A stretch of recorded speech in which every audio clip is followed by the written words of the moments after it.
चलें, तो मैं एक चीज़ क्लियर कर दूं, क्लास पार्टिसिपेशन के भी मार्क्स हैं, 5 मार्क्स हैं जो कि एट द एंड मैं कोर्स में दूंगा।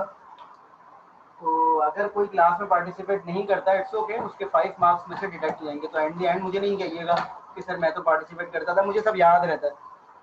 मुझे क्लास में भी याद रहता है कि कौन सवाल कर रहा है। अभी जब एंड में अटेंडेंस होती है तो एंड में अटेंडेंस में भी मुझे याद रहता है कि आज क्लास में कौन पार्टिसिपेट कर रहा था। पार्टिसिपेट का मतलब ये नहीं होता कि वो गलत हो या सही हो।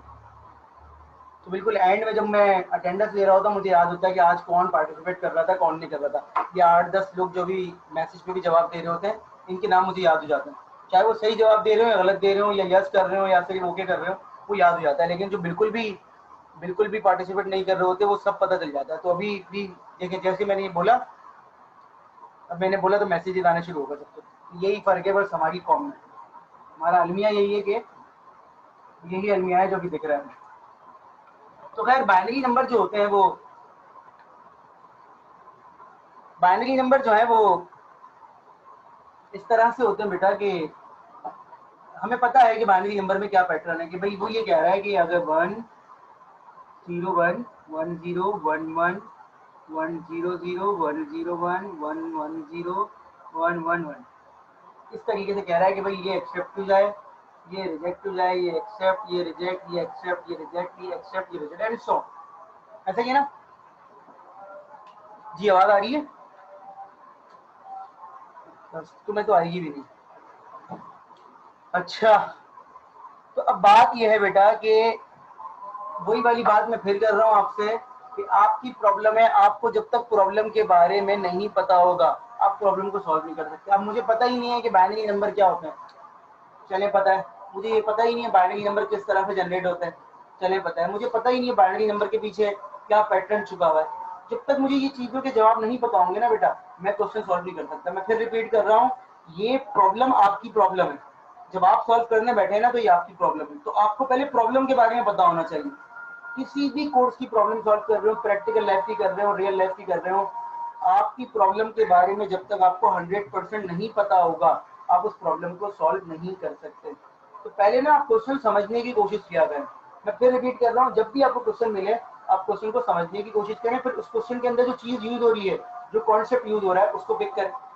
जैसे मॉड 3 वाला क्वेश्चन था, आपने कहा सर इसमें 3 तरह की स्टेट्स होंगी, ठीक है, रिमाइंडर 3 ही तरह के आते हैं, ठीक है। तो अब इस वाले क्वेश्चन में आप समझ गया कि सर 2 ही स्टेट होंगी क्योंकि डिविजिबल बाय 2 की बात हो रही है। लेकिन आप बाइनरी नंबर की बात हो गई, तो बाइनरी नंबर में ना एक कॉन्सेप्ट है। वो कॉन्सेप्ट क्या है थोड़ा सा याद कर लेते हैं। अगर थोड़ा सा स्टार्ट कर लेंगे सर चूंकि 8 तक की 7 तक की काउंटिंग है तो ये पहले वाला जो कॉलम है ना वो 4 के बाद चेंज होगा। बिल्कुल हम ट्रुथ टेबल याद रखते थे ना किसी जमाने में, सर ये दूसरा वाला कॉलम है, ये 2 के बाद चेंज होगा।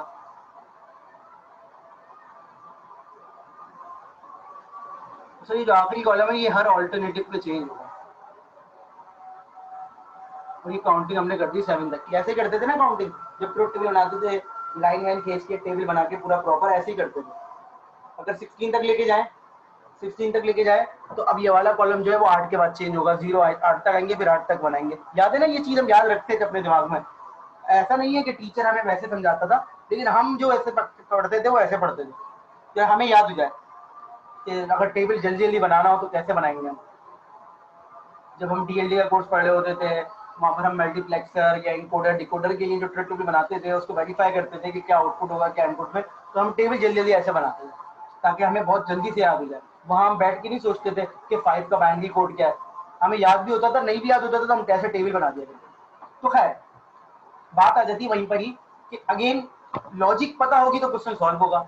अब बात वही आ गई कि सर डिविजिबल बाय 2 इसका मतलब है ये इवन नंबर की बात कर रहा है। बिल्कुल इवन नंबर की बात कर रहे हैं आप। इवन नंबर की देखिए लॉजिक दिख भी नहीं होगी आपको।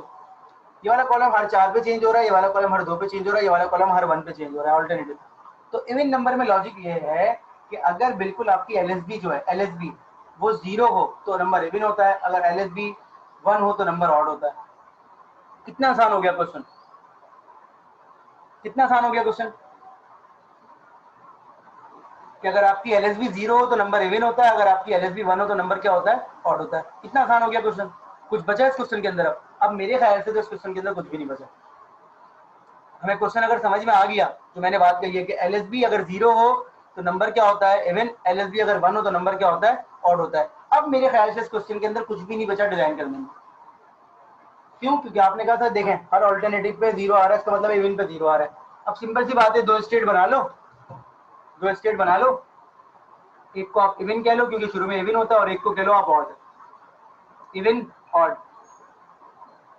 जब भी 0 आए इवन पे रहना, जहां पर भी खड़े हुए 0 आए तो इवन पे जाने की कोशिश करना, तो जहां पर भी खड़े हुए 1 आए तो ऑड पे जाने की कोशिश करना। देखो 1 आया तो ऑड पे चले गए, अब अगर ऑड पे खड़े हैं, ऑड पे 1 आया तो 1 ही पे रहे, लेकिन अगर ऑड पे 0 आ गया तो उसको इवन पे ले गए। अजान हो रही है, 2 मिनट रुक जाइए, क्वेश्चन समझ लें इतनी देर में।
जी बेटा, समझ में आया क्वेश्चन?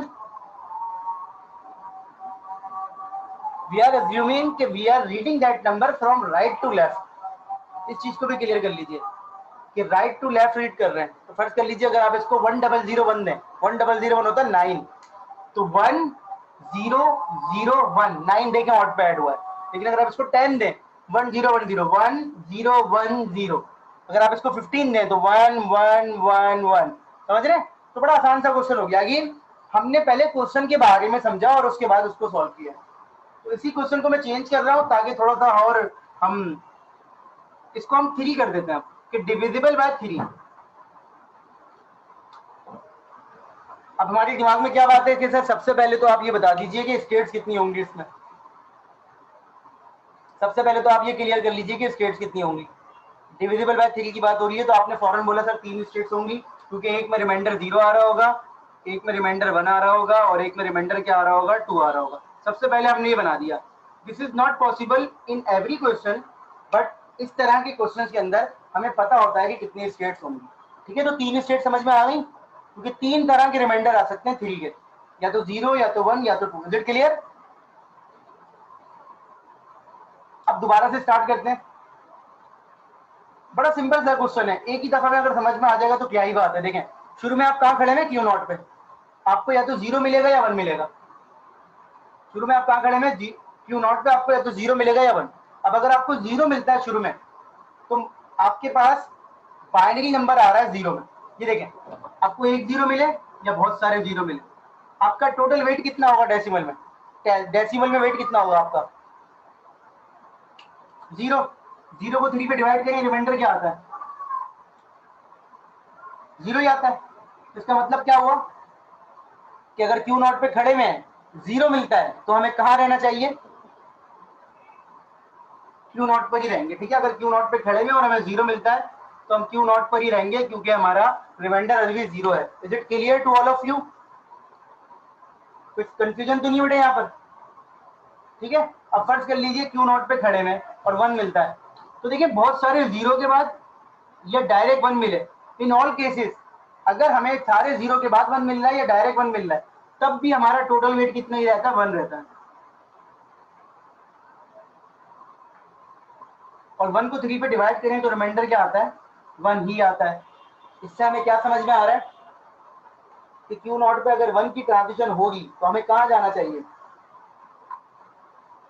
वंडरफुल, ठीक है। तो क्यू नॉट पे अगर वन की ट्रांजिशन होती है तो हम क्यू वन पे चले जाए। मेरे ख्याल से यहाँ तक समझ में आ गया सबके? क्वेश्चन को सॉल्व करने का तरीका क्या है बेटा? क्वेश्चन को सॉल्व करने का तरीका ये है कि हर स्टेट पे ट्रांजिशन करते हुए चलो। तो क्यू नॉट कंप्लीट हो गई, दोनों ट्रांजिशन हो गई आपके पास। आगे बढ़ते हैं। अब आ जाए यहाँ पर, अब आप खड़े में Q1 पे, you are standing at Q1 and आपने मिनिमम ट्रांजिशन क्या देखी है Q0 से आते हुए? आप Q1 पे मिनिमम ट्रांजिशन क्या यूज करके आए इनिशियल स्टेट से? आप Q1 पे खड़े रहे, आपने इनिशियल स्टेट से मिनिमम ट्रांजिशन जो की है Q1 पे आने के लिए, वो क्या की है? सिर्फ वन, ठीक है ना। ये बात समझ में आ रही है? दोबारा रिपीट कर रहा हूँ, Q1 पे आने के लिए इनिशियल स्टेट से मिनिमम ट्रांजिशन आपने क्या की है? ओनली वन, ठीक है। मिनिमम की बात हो रही है, वैसे तो हो सकता है बहुत सारे जीरो देखने के बाद वन देखा हो, लेकिन मिनिमम क्या करिए? वन। इसका मतलब क्या है ये देखिएगा, आप वन देख के आ चुके हैं। अब दो पॉसिबिलिटीज हैं, आपको वन के बाद या तो जीरो मिलेगा या वन मिलेगा, ऐसा ही है। ये ब्लैक में वो है जो मिल सकता है और रेड में वो है जो आप देख चुके हैं, ऐसे ही ना बेटा? तो बताइए वन जीरो क्या बन गया? वन जीरो बन गया टू। फॉरगेट अबाउट दिस, सिर्फ इसको फोकस कीजिए कि वन पे खड़े में जीरो मिलता है, नंबर क्या बन जाएगा? टू। टू को थ्री पे डिवाइड करें, टू डिवाइड कर रहा हूँ थ्री पे, ठीक है। I am talking about divisible by three. Remainder कितना आएगा? टू। तो क्या अज्यूम करते हैं मेरा? रिमाइंडर आएगा टू। अब अगर मैं Q1 पे खड़ा हूं और मुझे जीरो मिलता है तो मुझे कहां जाना चाहिए? अगर मैं Q1 पे खड़ा हूं और मुझे जीरो मिलता है, मुझे कहां जाना चाहिए? Q2 पे। उसका रीजन क्या है? क्योंकि मेरे पास वन जीरो बन गया और वन जीरो की डेसिमल वैल्यू होती है two. Is it clear to all of you?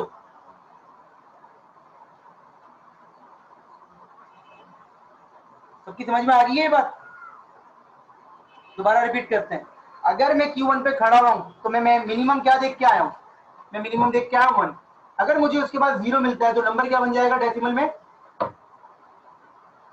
To बन जाएगा। और टू को थ्री पे डिवाइड करें तो रिमाइंडर टू आता है। तो इसका मतलब है Q1 पे अगर जीरो आता है तो I need to go on Q2। ये बड़ा ना सिंपल से क्वेश्चन है, बस एक लॉजिक समझ में आ जाए उसी को कंटिन्यू कर लें आप। अब देखिए Q1 पे जीरो की ट्रांजिशन हो गई, Q1 पे वन की ट्रांजिशन रहती है। अब अगर Q1 पे वन मिलता है तो नंबर क्या बन जाएगा? थ्री। और थ्री को थ्री पे डिवाइड करें, रिमाइंडर क्या होता है? जीरो।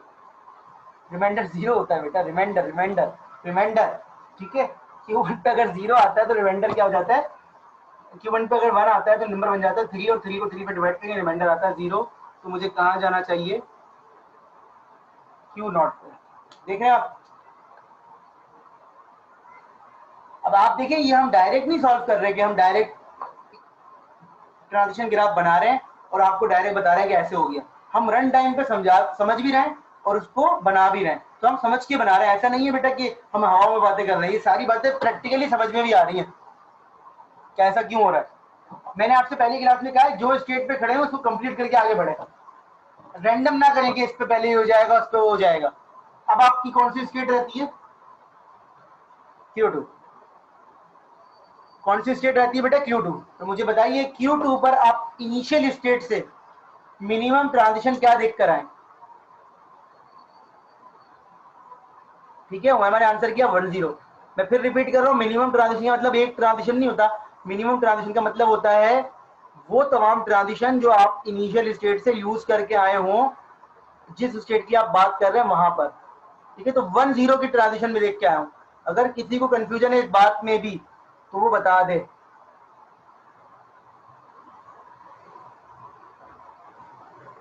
ठीक है, 10, तो ये 10 की ट्रांजिशन में देख के आ चुका हूं। अब बताएं क्या पॉसिबिलिटी है, 10 के बाद क्या मिलेगा, या तो 0 या तो 1। 10 के बाद या तो 0 मिलेगा या तो 1 मिलेगा। तो 10 के बाद अगर 0 मिलता है, कहाँ खड़ा हूं, Q2 पर। 10 के बाद अगर 0 मिलता है तो नंबर क्या बन जाएगा,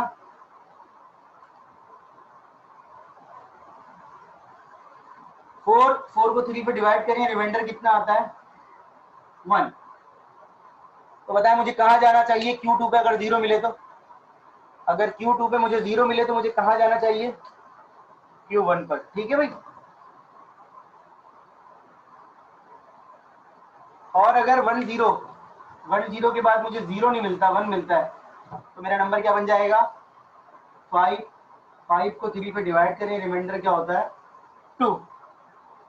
और 2 का मतलब है Q2 पे अगर मुझे 1 मिलता है तो मुझे Q2 पे ही रहना चाहिए। हो गया क्वेश्चन। फाइनल स्टेट कौन सी होगी, क्योंकि आप डिविजिबल बाय 3 की बात कर रहे थे, रिमाइंडर 0 की, तो आपकी फाइनल स्टेट होगी this one. Is it clear to all of you. अब अगर आप इस ट्रांजिशन ग्राफ को डायरेक्ट देखेंगे तो आप परेशान, सर ये तो बहुत मुश्किल लग रहा है। लेकिन अगर आप इसको रन टाइम पे सॉल्व करते हुए समझ रहे हैं तो फिर आपको मसला नहीं है, जितना भी कॉम्प्लिकेटेड हो। याद थोड़ी करना है, हम तो समझ के कर रहे हैं। इस ट्रांजिशन ग्राफ को अगर आप ऐसे देख रहे होंगे आपकी समझ में नहीं आ रहा होगा कुछ भी, लेकिन आपने जो रन टाइम पे डिजाइन किया है वो आपको एक एक स्टेप अगर समझ में आया तो मसला नहीं। अब फर्ज कर लीजिए इसको कोई इनपुट दें, आपने इसको इनपुट दिया 1 1 1 15 है, 15 should be divisible by 3, they input, देखिए क्यू नॉट पे एंड होगा। ठीक है, 1001 देके देखें, 1001 1001 होता है 9, देखें 1001 क्यू नॉट पे एंड हो रहा है। इसी तरीके से इसको आप इनपुट दें 10000, ये 16 है, 16, तो देखिए 16 यहाँ एंड होगा क्योंकि Q1 है रिमाइंडर। ये देखें 10000, समझ रहे हैं, बड़ा सिंपल सा क्वेश्चन है।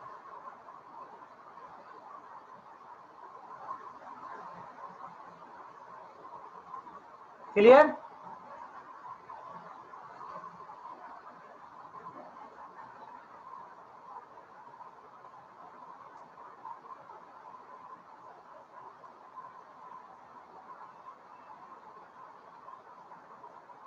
कोई भी सवाल हो बेटा यहाँ तक तो पूछ लीजिए।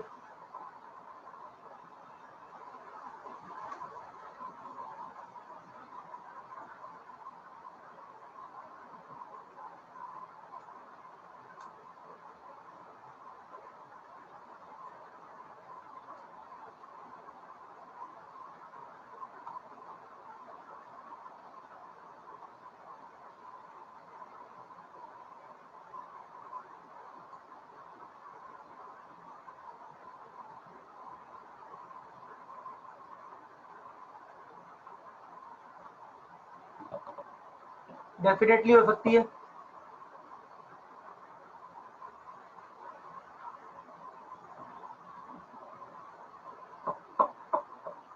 बिल्कुल हो सकती है। और एक ही दफा ब्रेक मिलेगा, फिर मीटिंग ऐड होगी, हर हफ्ते मिलता है।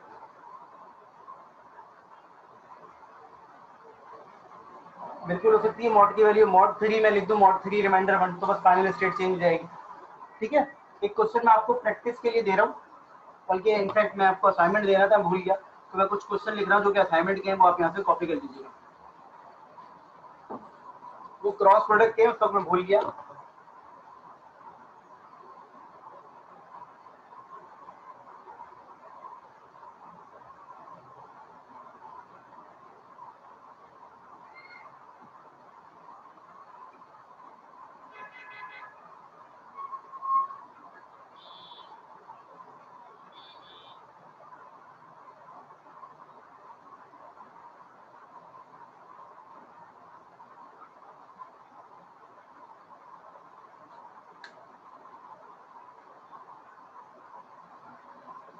जी वही है।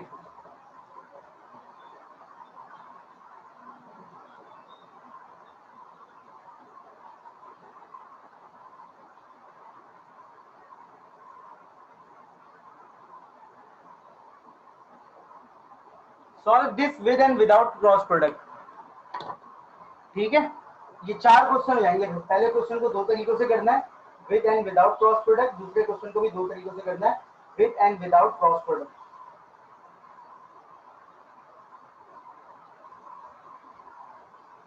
कॉपी कर लीजिए।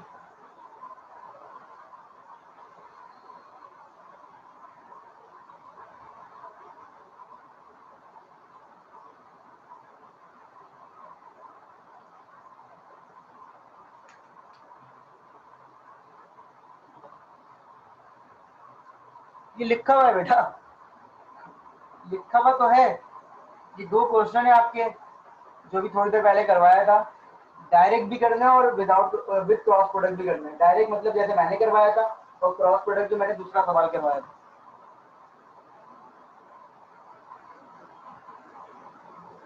जी जी बेटा, ऐसे ही है जी, सारा वही है बेटा। ये कॉपी कर लीजिए इसे। इसकी डेडलाइन है नेक्स्ट वेडनेसडे रात 12। वैसे ही करेंगे जैसे पहले आप कॉपी में करेंगे, फिर उसकी पिक्चर लेके पूरा प्रॉपर वर्ड पे बना के उसको सबमिट कर दीजिएगा। पिक्चर क्लियर होनी चाहिए।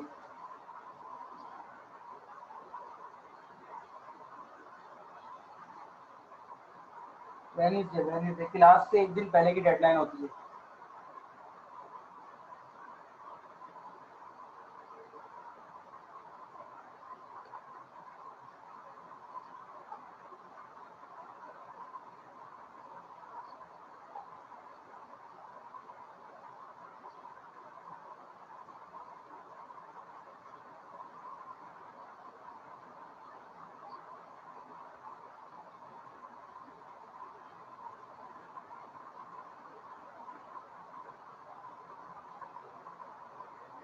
नो आइडिया, खुलती है तो चले जाएंगे भाई। जब नोटिफिकेशन आएगा जब ही बात करेंगे इस सिलसिले में।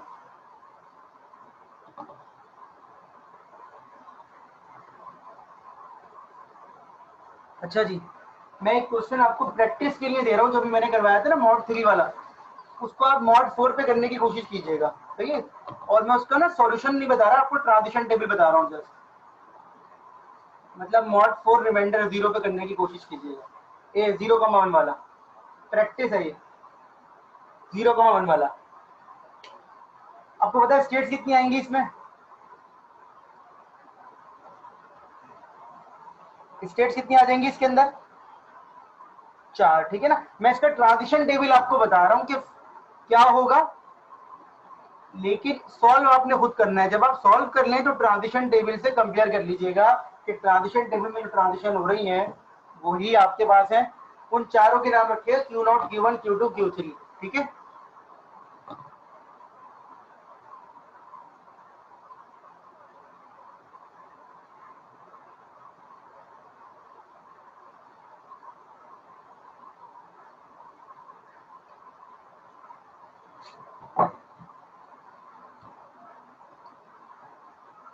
ये आपका ट्रांजिशन टेबल है।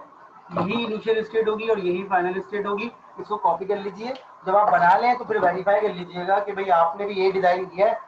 ये सेल्फ इवैल्यूएशन हो जाएगी आपकी, जिससे आपको आइडिया हो जाएगा कि आपने कितना पिक किया है।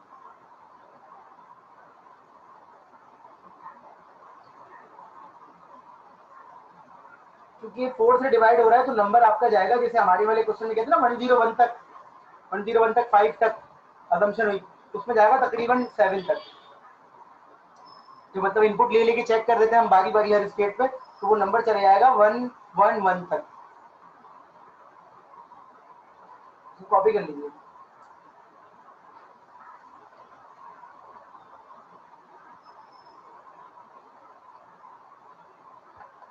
ये असाइनमेंट नहीं है, ठीक है।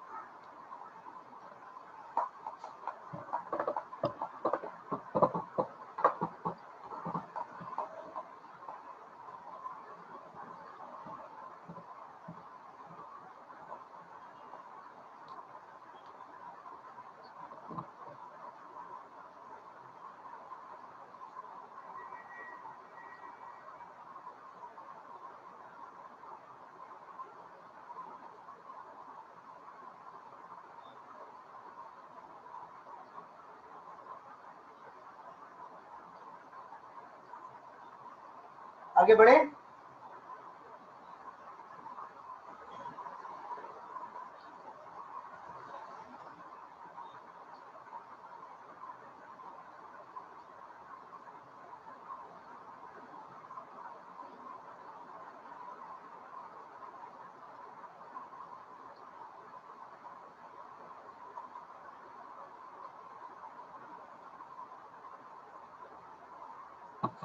चलें जी। अच्छा, अब जो क्वेश्चन है ना वो एक नई डोमेन के हैं। जैसे जिस एक क्वेश्चन मैंने आपको शुरू में करवाया था, इफ यू रिमेंबर, अब हमारे यहाँ इनपुट जो है वो ए कॉमा भी आ गया दोबारा, स्टार्ट्स विद ए। ये वही क्वेश्चन है जिसपे मैंने आपको डीएफए का स्ट्रक्चर समझाया था बेटा, याद है ना। इस क्वेश्चन पे मैंने आपको डीएफए का स्ट्रक्चर समझाया था कि डीएफए का स्ट्रक्चर क्या होता है। तो स्टार्ट्स विद ए, स्टार्ट्स विद ए की अगर हम बात करें तो आगे बढ़ते हैं और देखते हैं कि भाई स्टार्ट्स विद ए में क्या होता है। तो सबसे पहले अगेन बेटा अच्छी प्रैक्टिस ये है कि आप अपनी लैंग्वेज के कुछ स्ट्रिंग लिखनी है जिससे आपको समझ में आ जाए कि आपकी लैंग्वेज में एक्चुअली हो क्या है। सही है, तो आप सबसे पहले अपनी लैंग्वेज के कुछ स्ट्रिंग लिख लें। तो सबसे छोटा स्ट्रिंग लाजमी लिखें। सबसे छोटा स्ट्रिंग है ए, फिर है ए, फिर है ए बी, फिर है ए बी, ठीक है, फिर है A B A and so on. Clear, समझ में आ गई बात।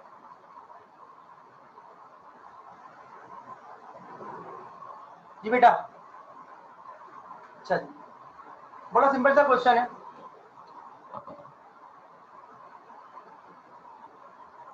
कोई चीज है इस क्वेश्चन के अंदर कि अगर ए आए शुरू में तो क्वेश्चन काम का है, अगर बी आए तो क्वेश्चन काम का नहीं है, क्योंकि शुरू में ही डिसाइड हो रहा है। तो अगर शुरू में बी आ जाता है तो इसको डेड स्टेट पे भेज देंगे, ऐसे ही ना। अगर शुरू में बी आ जाता है तो डेड स्टेट पे भेज देंगे। डेड स्टेट का कॉन्सेप्ट ये है कि उस पर कुछ भी चीज आए फिर रिजेक्ट हो जाएगी। और अगर शुरू में ए आ जाता है तो उसके बाद अगर कुछ भी आए तो एक्सेप्ट कर लो। सही है, शुरू में अगर ए आ जाता है तो उसके बाद कोई भी चीज आएगी एक्सेप्ट कर लो, क्योंकि हमारा फोकस सिर्फ स्टार्टिंग पे था। स्टार्टिंग में अगर ए आ जाता है तो क्वेश्चन को एक्सेप्ट करेंगे, अगर स्टार्टिंग में ए नहीं आता तो क्वेश्चन को रिजेक्ट कर देंगे।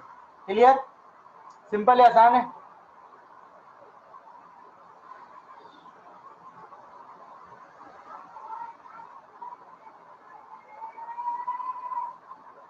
इसमें डेड स्टेट इतनी आई है क्योंकि भाई अब आपका क्वेश्चन शुरू में ही डिसाइड कर रहा है।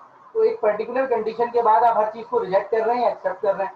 अगर रिजेक्ट कर रहे हैं एक पर्टिकुलर कंडीशन के बाद तो डेड स्टेट आती है। तो जितने भी साइकिलिक नेचर के क्वेश्चन होते हैं, चाहे वो मॉड 2 हो, चाहे वो इवन ऑड हो, या वो किसी भी नंबर का या कैरेक्टर का मॉड हो, तो वो एक साइकिल नेचर के क्वेश्चन होते हैं कि ये चीजें अपने आप को रिपीट कर रही होती है। तो रिपीट करने वाले क्वेश्चन के अंदर कभी भी डेड स्टेट नहीं आती। अगर स्टार्ट विद ए हमने कर लिया है तो हम एंड विद ए भी कर सकते हैं।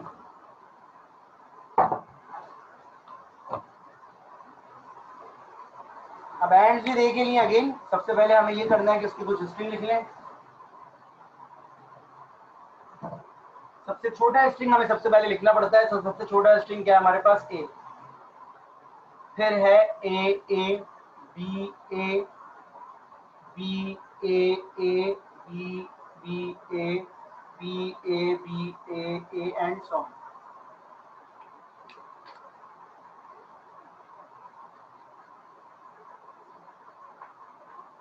अगेन अब मुझे बताइए जरा आइडिया देके कि सर इसके अंदर डेड स्टेट आएगी या नहीं आएगी आपके ख्याल में। इस क्वेश्चन के अंदर डेड स्टेट आएगी या नहीं आएगी जी। कितने लोग कह रहे हैं कि आएगी और कितने लोग कह रहे हैं कि नहीं आएगी। इस क्वेश्चन के अंदर डेड स्टेट आनी चाहिए या नहीं आनी चाहिए।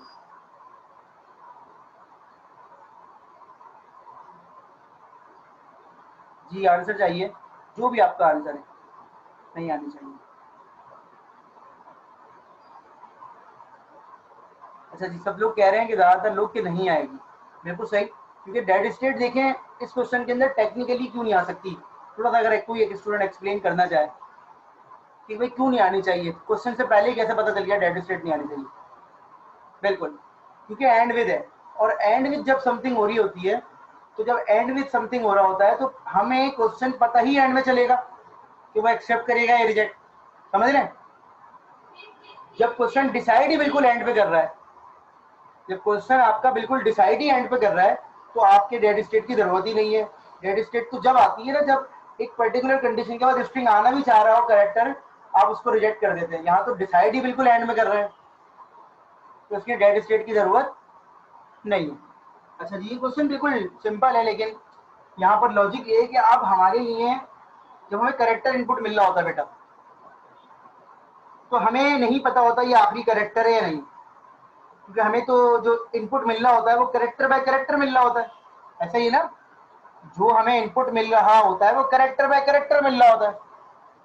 अब हमें जब करेक्टर मिलता है तो हम ये कहते हैं भाई पता नहीं आखिरी या नहीं, तो हम आने वाले हर ए को आखिरी ये समझेंगे और उसको फाइनल स्टेट में ले आने की कोशिश करेंगे। अगर वहां पर दोबारा से ए आता है तो उसको वहीं रखेंगे। देखिए मैं क्या कह रहा हूं, मैं ये कह रहा हूं, हम यहाँ खड़े हैं, हमें बी मिलता है, हम अपनी पोजीशन चेंज नहीं करेंगे, क्योंकि हम किसका इंतजार कर रहे हैं? हम इंतजार कर रहे हैं, नहीं इनिशियल फाइनल नहीं होगी, हम ए का इंतजार कर रहे हैं। इनिशियल फाइनल जब होती है जब एप्सिलॉन एक्सेप्ट हो रहा हो, हम ए का इंतजार कर रहे हैं। जहां हमें ए मिलेगा, हम जैसे ही हमें ए मिलेगा हम अपनी पोजीशन चेंज करेंगे और सपोज करेंगे कि ये आखिरी है और ये फाइनल बना देंगे। सपोज कर लिया कि ये आखिरी है। इट माइट बी पॉसिबल कि आपने डायरेक्ट ये देखा हो, इट माइट बी पॉसिबल कि आपने ये देखा हो या ये देखा हो।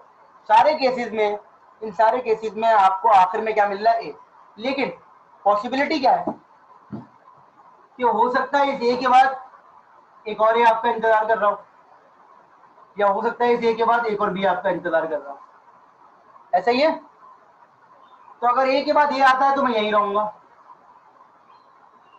अगर ए के बाद ए आता है तो मैं यहीं रहूंगा, क्योंकि मुझे उससे कोई फर्क नहीं पड़ रहा। I am still ending with ए।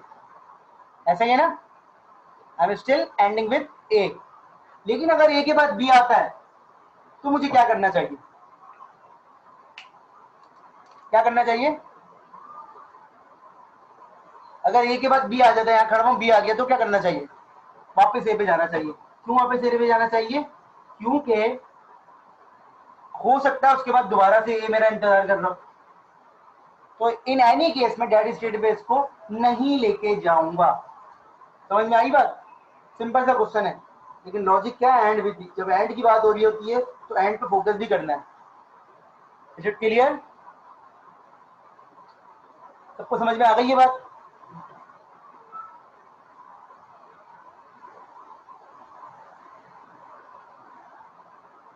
अच्छा जी, एंड हो गया, स्टार्ट हो गया, तो एक और है इसका, कंटेन एटलीस्ट है नहीं, कम से कम एक ही आना चाहिए।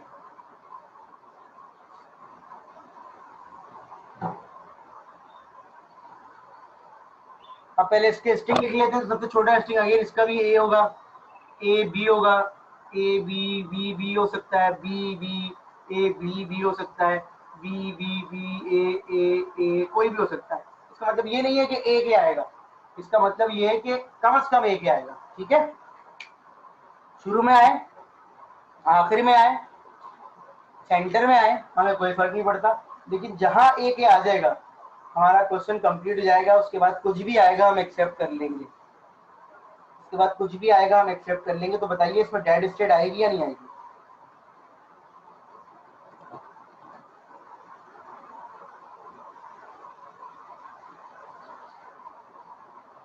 इसमें भी डेड स्टेट नहीं आनी चाहिए, क्योंकि ये कोई बाउंड्री कंडीशन का क्वेश्चन नहीं, ये भी ए का इंतजार कर रहा है। अब इसको ए आखिर में मिले, शुरू में मिले या सेंटर में मिले, इसमें डेड स्टेट की जरूरत नहीं है। तो देखिए सिंपल है ये भी। आप इनिशियल पे खड़े में, आपने बी पे यहीं रहा, आपने कहा भाई मैं तो ए का इंतजार कर रहा हूँ, और जैसे ए आया आपने कहा भाई जैसे ए आएगा मेरी तो भाई कंडीशन ट्रू हो गई, अब कुछ भी आए मुझे फर्क नहीं पड़ता। तो there is a difference between both question, end with A and contain at least A. End with A में, सॉरी कंटेन ए में शुरू में अगर जहां ए गेम मिलेगा उसके बाद कुछ भी मिले, आपने क्वेश्चन एंड कर देना, चाहे ए मिले या बी मिले। लेकिन इस वाले क्वेश्चन के एंड विद ए में आपने आखिर में ए चेक करना है, तो ये बी पे आप दोबारा उधर चले जाते हैं। तो फर्क है दोनों के अंदर, ठीक है।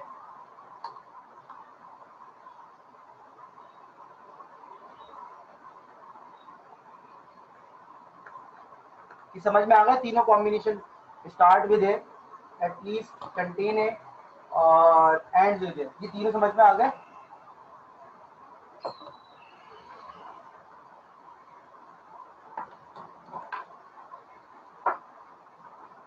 कोई सवाल है यहाँ तक तो पूछ लीजिए।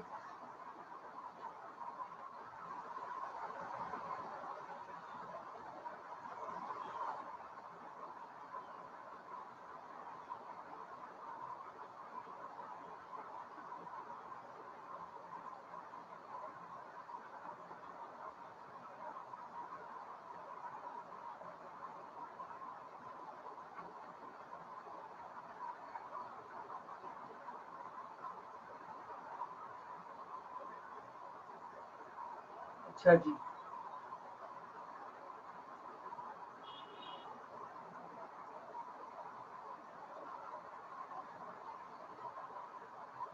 अगर हम इसमें 3 स्ट्रिंग ले लें तो बेटा शुरू में आ जाएगा बी कॉमा सी और आखिर में आ जाएगा ए कॉमा बी कॉमा सी। अगर इसमें हम 3 स्ट्रिंग ले लें तो शुरू में आ जाएगा बी कॉमा सी, क्योंकि हमारा बी और सी पे कोई फर्क नहीं पड़ता। देखिए मैं ज्यादा स्ट्रिंग पे इसलिए काम नहीं करवाता, और बहुत सारे लोग इसलिए नहीं करवाते कि जितने ज्यादा स्ट्रिंग होंगे it might be possible different questions के अंदर डिफरेंट स्टेट्स बनानी पड़ जाए ज्यादा, तो वो ट्रांजिशन भी दिखानी पड़ती है। तो हम 2 स्ट्रिंग पे अगर समझ लें, 3 पे भी समझ सकते हैं, अगर 2 पे समझ लें तो वही काम हो रहा है। तो अगर आप फर्ज करें आपका तो ए पे काम है ना, अब आप शुरू में अगर बी या सी आता है तब भी कोई फर्क नहीं पड़ेगा, समझ रहे हैं।